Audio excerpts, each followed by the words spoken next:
السلام علیکم۔ کہانی کو آخر تک پورا سنیے گا اور اگر آپ چینل پر نئے ہیں تو سبسکرائب ضرور کیجیے گا۔ بنت ہوا کی درد بھری داستان۔ جواب میں سر جمشید نے ایک معنی خیز مسکراہٹ کے ساتھ اس کی تھوڑی کو انگلی سے اوپر کیا تھا۔ تمہیں مجھ سے بچا بھی کون سکتا ہے؟ ایمان کو لگا سر جمشید ٹھیک ہی کہہ رہے تھے۔ جو بچا سکتا تھا اس سے وہ خیر مانگ چکی تھی، بدلے میں سر جمشید کی شکل میں اسے شر مل رہا تھا۔ جب وہ نہیں بچا رہا تو کون بچا سکتا ہے؟ بس سر، میری ایک درخواست ہے، اس بات کی خبر کسی کو نہیں ہونی چاہیے۔ میں یہ سب انتہائی مجبوری میں کر رہی ہوں۔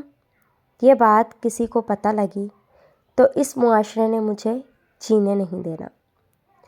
وہ لوگ جو اپنی بیٹیوں کو میری مثالیں دیتے تھے، ان کا مان ٹوٹ جائے گا، اور صرف مان نہیں، ایمان بھی ٹوٹ جائے گا۔ میں نہیں چاہتی میری ذات کی گندگی میرے مذہب کے لیے داغ بن کر رہ جائے۔ ایمان کو اب بھی خدا کا خیال تھا۔ سر جمشید نے اس کی آنکھوں میں آنکھیں ڈال لیں۔ کیا یاد کرو گی، وعدہ رہا۔ اچانک باہر سے شور کی آواز بلند ہونے لگی۔ سر جمشید جلدی سے کھڑے ہو کر دروازے کی جانب بڑھنے ہی لگے تھے کہ دروازہ ایک دھماکے کے ساتھ کھلا۔ کمرے میں تیز روشنی کا سیلاب آیا تھا جس کا فوکس ایمان اور سر جمشید تھے۔ نعمان، کیمرہ آن کر۔ اس حرامی انسان کو آج بتاتا ہوں مجھ سے پنگا لینے کا انجام کیا ہوتا ہے۔ لڑکی کو بھی فوکس کر۔ اسلم، تو باہر کھڑا ہو، دیکھ کوئی آئے نہ۔ یہاں امجد اپنے 3 ساتھیوں سمیت وارد ہو چکا تھا۔ جمشید نے آگے بڑھنے کی کوشش کی لیکن ایک زوردار تھپڑ کھا کر پیچھے بیڈ پر گرا تھا۔ یہ امجد کا ہاتھ تھا۔ ارے رکو، یہ تو ایمان ہے، یہ یہاں کیسے؟ یہ اس کا کلاس فیلو احمد تھا جس نے ہاتھ میں ٹارچ تھام رکھی تھی اور انتہائی حیرت بھرے لہجے میں اس کے آنسوؤں سے تر چہرے کو دیکھ رہا تھا۔ کیسے مطلب؟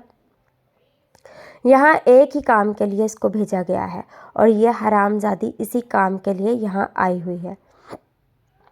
امجد، جو ان کا سینئر تھا، اس نے خون بار آنکھوں سے ایمان کی طرف دیکھ کر کہا تھا، نہیں یار، میں ایمان کو جانتا ہوں۔ وہ ایسی ہرگز نہیں تھی۔ ایمان، تم بتاؤ یہاں کیا کر رہی ہو؟ احمد نے امجد کو جواب دے کر براہ راست ایمان سے سوال کیا تھا۔ ایمان نے آنسوؤں سے تر چہرے کو اٹھا کر احمد کی طرف دیکھا۔ تقدیر سے جنگ یا پھر شاید تقدیر سے مفاہمت۔ لہجے میں چھپا درد آسانی سے محسوس کیا جا سکتا تھا۔ اس سالی کی باتوں میں نا، میں جانتا ہوں ایسی لڑکیاں مذہب کی آڑ میں کیا کھلواڑ کرتی ہیں۔ تم لوگ ویڈیو بناؤ، بس یہ بدنامی اس کی چوائس ہے، امجد نے گررا کر کہا۔ لیکن یار، احمد نے کچھ کہنے کی کوشش کی لیکن امجد نے ہاتھ کے اشارے سے اسے چپ رہنے کا کہہ دیا۔ تھوڑی دیر پہلے مردانگی کے جھنڈے گاڑنے والے سر جمشید کی ڈر اور بدنامی کے خوف سے آواز بھی نہیں نکل رہی تھی۔ وہ امجد کو جانتے تھے اور یہ بھی جان چکے تھے کہ آج بہت برے پھنسے ہیں۔ وہ دونوں کیمرے کی زد میں تھے اور دونوں کی عزتیں اس میں غیر محفوظ ہو رہی تھیں۔ اس دوران امجد متواتر سر جمشید کو تشدد کا نشانہ بھی بناتا رہا۔ ساتھ ساتھ ان کے کردار پر ڈاکومنٹری بھی کی جا رہی تھی جس کے لیے بار بار ایمان کے چہرے کو فوکس کیا جاتا تھا۔ ایمان ساکت سی بیٹھی پتھریلی آنکھوں سے یہ ساری کارروائی دیکھ رہی تھی۔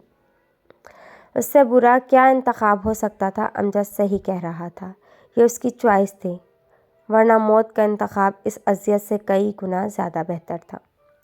اسے سوچ لیا تھا۔ اس سب کے بعد موت بہت آسان لگنے لگی تھی۔ سر جمشید مسلسل تشدد سے نڈھال ہو کر گر چکے تھے۔ ویڈیو محفوظ ہو چکی تھی۔ یہ لوگ جا رہے تھے۔ احمد نے جاتے ہوئے مڑ کر ایک بار ایمان کی جانب دیکھا جو پتھرائی آنکھوں سے یہ سب دیکھ رہی تھی۔ اس کی آنکھوں میں اب تک وہی حیرانی کا عالم تھا جو اسے یہاں دیکھ کر ہوا تھا۔ احمد کو ایک دم اس پر ترس آیا۔ ایمان، تم نے چلنا ہے؟ احمد نے پوچھا۔ ایمان نے سر اٹھا کر احمد کو دیکھا اور اس بات میں سر ہلا دیا۔ احمد نے آواز دے کر امجد سے کہا، ایک کار چھوڑ کر چلے جائیں، وہ آ رہا ہے۔ اس نے اشارے سے ایمان کو اپنے پیچھے آنے کا کہا۔ ایمان اٹھ کر اس کے پیچھے چلنے لگی اور دونوں چلتے ہوئے باہر آ گئے۔ احمد نے سڑک کی دوسری جانب کھڑی کار کا اگلا دروازہ کھولا اور ایمان کو ہاتھ کے اشارے سے کار میں بیٹھنے کا کہا۔ وہ چپ چاپ بیٹھ گئی۔ احمد دوسری طرف سے جا کر ڈرائیونگ سیٹ پر بیٹھ گیا۔ مجھے سمجھ آ چکی ہے تمہیں شیزا نے ٹریپ کیا ہے، لیکن افسوس اس بات کا ہے کوئی بھی ایسا قدم اٹھانے سے پہلے تم نے ہمیں مدد کے لیے کیوں نہ کہا۔ احمد نے گاڑی سٹارٹ کرنے کے بجائے اس کی طرف رک کر کے کہا۔ ایمان چپ رہی۔ ہمیں سر جمشید کے متعلق خبریں مل رہی تھیں کہ یہ یونیورسٹی کی کافی لڑکیوں کو بلیک میل کر رہا ہے، جن میں ہماری ایک دوست کی بہن بھی ہے۔ میں صرف نیک نیت سے اس کے خلاف بنے اس پلان کا حصہ بنا تھا کہ جمشید کی ان حرکتوں پر بند باندھا جا سکے، جبکہ امجد کو اپنے پرانے بدلے لینے تھے۔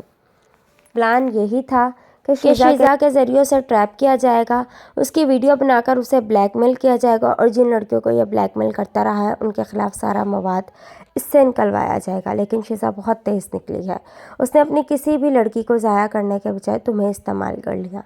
اب وہ ویڈیو امجد کے پاس ہے اور تم جانتی ہو وہ کسی کی بھی نہیں سنتا، احمد اسے بتا رہا تھا۔ ایمان ذلت اور عزت کی نیلامی کے شاک میں تھی۔ وہ ناسمجھی سے احمد کی طرف دیکھ رہی تھی۔ اچھا چھوڑو ان باتوں کو، تم بتاؤ تم یہاں کیسے آ گئی؟ احمد نے اس سے پوچھا اور ایمان نے میکینکی انداز میں آہستہ آہستہ ساری بات سنا دی۔ احمد نے خاموشی سے اپنی جیکٹ کی اندرونی جیب میں ہاتھ ڈالا اور ہزار کے 5 نوٹ نکال کر ایمان کی طرف بڑھا دیے۔ یہ پیسے رکھ لو، ان چھوٹے بچوں سے کیے اپنے وعدے کو پورا کر لو۔ کل میں تمہاری نوکری کا کچھ کرتا ہوں، کوشش کروں گا امجد یہ ویڈیو کم از کم لیک نہ کرے، لیکن اس سلسلے میں کوئی وعدہ نہیں کر سکتا۔ وہ شخص بہت ہٹ ڈرم ہے، اپنی مرضی کا مالک ہے۔ ایمان نے وہ پیسے لے لیے۔ اسے سوچ لیا تھا کہ آج رات کے بعد اسے زندہ نہیں رہنا ہے، لیکن ان بچوں سے وعدہ نبھانا ضروری تھا اور اس کی ایک ہی صورت تھی کہ وہ خاموشی سے یہ پیسے رکھ لیتی۔ اچانک احمد کے موبائل پر کال آنے لگی۔ ہیلو، ہاں اسلام، خیریت ہے؟ احمد نے کال ریسیو کر کے کہا۔ یار بری خبر ہے، ہم لوگ یہاں سے جا رہے تھے کھانے کے ارادے سے وکی ہوٹل کے سامنے، سڑک کے کنارے کار پارک کر کے اندر گئے تھے، باہر کوئی آئل ٹینکر کار سے ٹکرایا، کار مکمل جل چکی ہے، تمام کیمرے بھی اس کار میں تھے، ہم پھر زیرو پر کھڑے ہیں، اسلم بتا رہا تھا۔ احمد نے کال سنتے ہی گردن موڑ کر ایمان کی طرف دیکھا۔ اچھا میں آتا ہوں 10 منٹ میں، اسی جگہ احمد نے کہا اور کال کاٹ کر ساری بات ایمان کو بتانے لگا۔ ایمان تم میں خاص بات ہے، اللہ تمہاری مدد کر رہا ہے، پہلے سر جمشید سے بچانے کے لیے ہم لوگوں کو بھیج دیا، پھر تمہاری مالی مدد کے لیے مجھے یہاں روک دیا، اور آخری وہ ویڈیو ثبوت تھے جنہیں جلا کر راکھ کر دیا گیا ہے۔ یوں لگتا ہے جیسے اللہ تمہیں کھونا نہیں چاہتا تھا، وہ تمہارے معاملے میں بے نیازی نہیں برت رہا، تم جیسا ہونا بڑے مرتبے کی بات ہے۔ احمد بول رہا تھا جبکہ ایمان کانپ رہی تھی۔ اللہ کی عطاؤں پر، اس کی مدد پر، اس کے کن فیکون پر وہ کچھ دیر پہلے اپنی دعاؤں کے عدم قبولیت کا سوگ منا رہی تھی، اللہ سے دل میں شکوے کر رہی تھی۔ اب اسے سمجھ نہیں آ رہا تھا کہ وہ شکر کیسے ادا کرے۔ وہ اپنے انداز میں اس کی مدد کر رہا تھا، لیکن وہ ناسمجھی میں اس سے بدگمان ہو رہی تھی۔ وہ کار کا دروازہ کھول کر باہر آ گئی۔ ارے کہاں جا رہی ہو؟ احمد بھی ڈرائیونگ سیٹ کا دروازہ کھول کر باہر آ گیا، لیکن کار کے گرد گھوم کر جب وہ دوسری طرف آیا، وہاں کا منظر رکت انگیز تھا۔ ایمان اسی سڑک پر سجدہ ریز تھی، آنسو تھے کہ رک نہیں رہے تھے۔ احمد اس کے سر اٹھانے کا انتظار کر رہا تھا۔